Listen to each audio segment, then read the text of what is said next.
Let's turn it over to Ben Weingarten. He's a senior contributor at The Federalist. So this is deeper than we even imagined.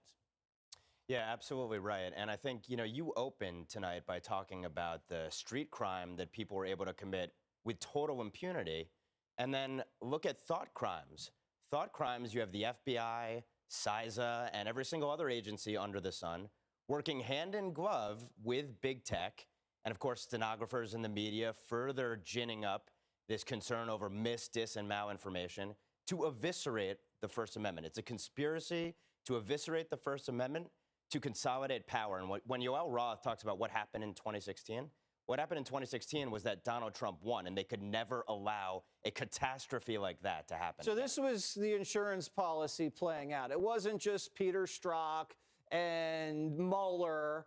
They got the feds to go from D.C. to Silicon Valley and just tamp down any chance Trump ever had at re-election.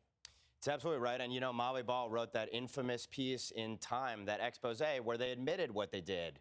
A cabal, well-funded, powerful cabal, to fortify the election, including through, almost a direct quote here, controlling the flow of information. That's exactly what we saw here with the FBI and other agencies going directly to Twitter and Facebook, by the way, and Reddit and Wikipedia and others, telling them you have to censor this content. They did it through cutouts as well. And consequently, you had election interference on a mass scale via our intelligence apparatus. Is this one of those things where you get really excited to get scalps and you're going to think these guys are going to get cuffed and hauled in?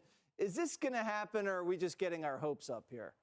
Well, look, we're already talking about retroactive here. I mean, this is a couple years old. I think for the American people, we have some truth here in the sense that a controlled apparatus, essentially, of the security state has now been taken out of their hands. And so we're getting some transparency. But the accountability part of it, it can't just be House oversight hearings and people getting upset and these people being dragged in front of the House.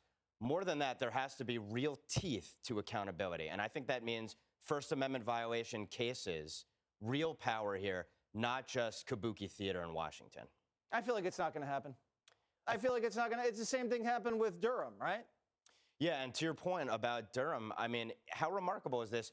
We've had more revelations about our intelligence apparatus violating the First Amendment here, hand in glove with Silicon Valley, than we had from the John Durham Special Counsel. What did John Durham Special Counsel do? He wouldn't even touch the security apparatus. They were just willfully blind during it, as he presented. Yeah, we're always chasing the last conspiracy, and then the left's marching on with the new conspiracy. And by the time we get to the new one, it's already been cooked, and we're done.